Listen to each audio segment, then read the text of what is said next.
ये लो भेज दो मोदी को, दे दो ये दे दो मोदी को। सवर्णों को नंगा कर दिया, मोदी के मुंह पर कपड़ा उतार फेंका। 29 सेकंड का यह वीडियो मोदी की कुर्सी हिलाने की क्षमता रखता है। दोस्तों 29 सेकंड के इस वीडियो ने वाकई मोदी की कुर्सी हिला दी है। बताऊंगी क्या है पूरी खबर, यूजीसी को लेकर के, यूजीसी के नए कानून को लेकर के क्या अपडेट है, सब कुछ बताऊंगी, तो आखिर तक वीडियो में बने रहे। नमस्कार, मैं हूं आपके साथ अदिति और आप 4PM न्यूज नेटवर्क देख रहे हैं। दोस्तों यूजीसी के नए कानून ने सबका साथ, सबका विकास, सबका विश्वास के जो नारे लगाए जाते हैं उसकी धज्जियां उड़ा दी है। जिन्होंने मोदी को वोट देकर के चुनाव जिताया, प्रधानमंत्री बनाया, आज वही लोग, वही समाज मोदी के मुंह पर कपड़ा उतार फेंक रहे हैं। गाल पर जोर का तमाचा पड़ गया है सरकार के।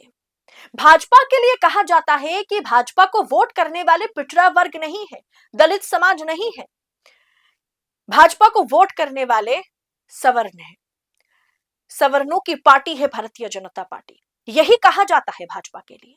लेकिन इस 29 सेकंड का यह वीडियो आप एक बार देखिए जिसने मोदी की कुर्सी हिला दी है। सबसे पहले वीडियो देखिए। ये जीते हुए लोग, ये जीते हुए सवर्ण के लोग जो बैठे हुए हैं यहाँ पर, इनको आप देखो जरा। बातें करने में आग्रह करूंगा कि जो सरकार के प्रति गुस्सा है वो ये है कि लोग अपना जो है वो राष्ट्रीय कांग्रेस के बारे में ये लो भेज दो मोदी को, दे दो ये इस तरह की जो चीजें हैं कोई दे दो मोदी को। तौर पर जो ठीक है, ये हालत कर दी है हमारी, वो जो है वो एक बड़े आंदोलन ये हालत कर दी, नंगा कर दिया सवर्णों को। दोस्तों गणतंत्र दिवस के दूसरे ही दिन, कल हमने 77वें गणतंत्र दिवस मनाया और उसके दूसरे ही दिन सबसे बड़े लोकतंत्र में किस तरह से जाति आधार के नाम पर भेदभाव हो रहा है, किस तरीके से जाति के नाम पर हमने समाज को बांट दिया है, आप उसका यकीन नहीं कर पाएंगे। क्या हुआ कि यूजीसी जो न्यू रूल्स आया है अगेंस्ट कास्ट डिस्क्रिमिनेशन, वो रूल सबसे बड़ा डिस्क्रिमिनेशन का कारण बन गया है। लेकिन हाँ, इस बार डिस्क्रिमिनेशन SC ST समाज के साथ नहीं, किसी और के साथ हो रहा है, सवर्णों के साथ। क्या हुआ मैं आपको बताती हूं, मतलब इसमें SC ST के खिलाफ कोई बात नहीं है जो मैं कहने जा रही हूं। UGC new rules against caste discrimination, विश्वविद्यालय अनुदान आयोग यूजीसी उच्च शिक्षा संस्थानों में समानता को बढ़ावा देने संबंधी विनियम 2026 के अनुसार उच्च शिक्षा संस्थानों को अनुसूचित जाति, अनुसूचित जनजाति और अन्य पिछड़ा वर्ग के विरुद्ध भेदभाव दूर करने के लिए समान अवसर केंद्र स्थापित करने का अनिवार्य है। ये विनियम प्रवर्तन को मजबूत करते हैं और संस्थानों के प्रमुखों को अनुपालन के लिए प्रत्यक्ष रूप से जवाबदेह बनाते हैं। दरअसल ये जो न्यू रूल्स हैं 2026 caste discrimination, against caste discrimination, उसमें दोस्तों पहले सिर्फ SC ST यानी अनुसूचित जाति और अनुसूचित जनजाति शामिल थे। इस बार उसमें OBC को भी शामिल कर दिया गया, जिसे लेकर के जो जनरल कैटेगरी के लोग हैं, जो सवर्ण समाज है, वो नाराज हो गए। उनके मुताबिक हायर स्टडीज के लिए क्या सिर्फ SC ST या OBC के बच्चे जाते हैं, या वैसे शिक्षक पढ़ाते हैं, जनरल कैटेगरी के भी लोग होते हैं। तो किसी शिक्षा संस्थान में अगर आप SC ST रूल पहले लगाए थे कि SC ST के लिए ये अगेंस्ट कास्ट डिस्क्रिमिनेशन रूल्स था, जिसमें अब बदलाव करके OBC को भी डाला गया। क्या ये एक माइंडसेट तैयार कर लिया गया है कि SC ST और OBC के खिलाफ हमला करने वाले, डिस्क्रिमिनेट करने वाले क्या जनरल कैटेगरी के लोग हैं? दोस्तों आज लोकतंत्र का चौथा स्तंभ जहां सत्ता के आगे नतमस्तक है, वहीं पर 4PM बेबाक और बेखौफ पत्रकारिता को जिंदा रखने की पूरी कोशिश में जुटा हुआ है। हम पर मुकदमों से लेकर के चैनल बंद करने का भी दबाव बनाया जा रहा है, लेकिन हम हारेंगे नहीं। 4PM पूछेगा सवाल सत्ता से। बस इस मुश्किल दौर में हमें आपकी सपोर्ट की जरूरत है। 4PM को ज्यादा से ज्यादा ज्वाइन करें, ज्वाइन बटन को क्लिक करके आप हमें आर्थिक तौर पर 4PM को स्वतंत्र पत्रकारिता को मजबूत कर सकते हैं। उम्मीद है कि आपके सपोर्ट से ये जंग भी हम जीत जाएंगे। दोस्तों इस कानून ने पता है क्या कर दिया, इस बदलाव ने क्या कर दिया, एससी एसटी ओबीसी को या एससी एसटी को जिस तरीके से पहले कैटेगराइज किया जाता था, अब वही कैटेगराइजेशन शिक्षा संस्थानों में जनरल कैटेगरी के लोगों के साथ होगा, जनरल कैटेगरी के बच्चों के साथ होगा। मतलब इस अगेंस्ट कास्ट डिस्क्रिमिनेशन जो न्यू रूल आया है उसके मुताबिक जनरल कैटेगरी को ही कैटेगराइज कर दिया गया है, जनरल कैटेगरी को ही डिस्क्रिमिनेट किया जा रहा है।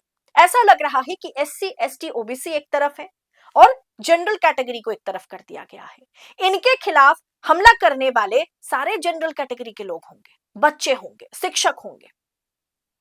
दोस्तों, क्या इस मैटर में जनरल कैटेगरी को डिस्क्रिमिनेट नहीं किया जा रहा है? यही सवाल उठाए जा रहे हैं जिसे लेकर के सवर्ण समाज जो है पूरी तरीके से मोदी के खिलाफ चले गए। दोस्तों, यूजीसी के नए निर्देश सबका साथ, सबका विकास, सबका विश्वास की कसौटी का खुला उल्लंघन है। पहले क्या नारा था? पहले नारा था सबका साथ, सबका विकास। फिर क्या बना? सबका साथ, सबका विकास, सबका विश्वास। फिर क्या जोड़ा गया? सबका साथ, सबका विकास, सबका विश्वास, सबका प्रयास। जबकि हकीकत में ऐसा कुछ नहीं है। आज इस यूजीसी के नए नियम के मुताबिक, नए रूल बुक के मुताबिक जनरल कैटेगरी के लोग डिस्क्रिमिनेट होंगे। जनरल कैटेगरी के लोगों को कैटेगराइज कर दिया गया है, उन्हें अलग थलग कर दिया गया है। जो लोग एक स्वर में मोदी के लिए नारे लगाते थे, आज वो मोदी के खिलाफ नारे लगा रहे हैं, कपड़े उतार के फेंक रहे हैं और कह रहे हैं कि सवर्णों को मोदी ने नंगा कर दिया, ले जाइए ये कपड़े, मुंह पे मारिए। दोस्तों, शिक्षा प्रतिष्ठान जो है ना, वहां सबके लिए बराबरी का हक है। वहां जाति धर्म के आधार पर किसी के साथ भेदभाव नहीं होनी चाहिए, चाहे वो एससी एसटी समाज के लोग हो, चाहे वो ओबीसी समाज के लोग हो, चाहे वो जनरल के लोग हो।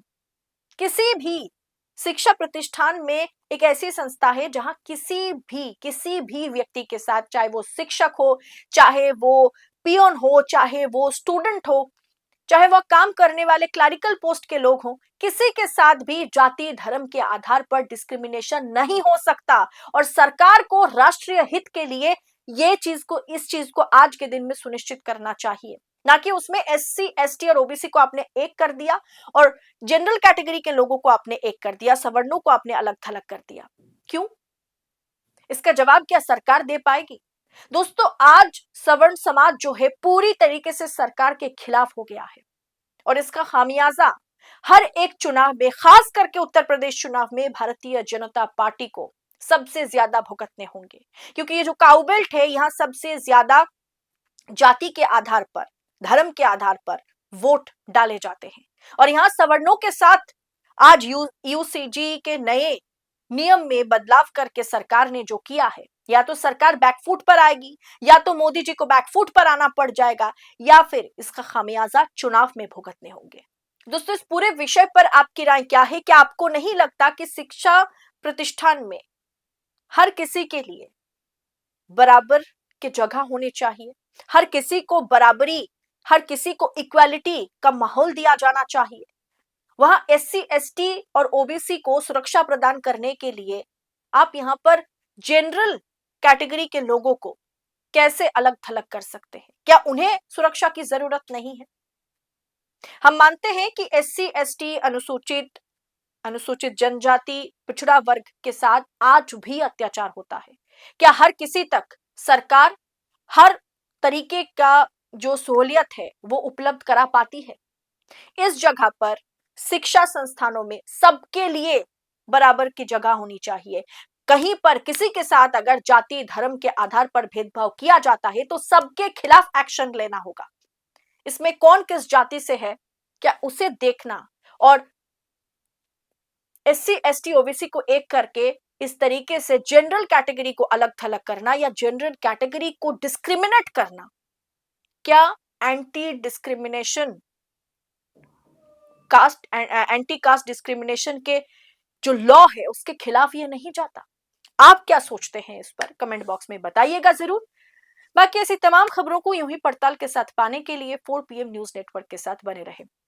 इस रिपोर्ट में इतना ही, जल्द होगी मुलाकात। बहुत बहुत शुक्रिया आपका। जय हिंद, जय भारत।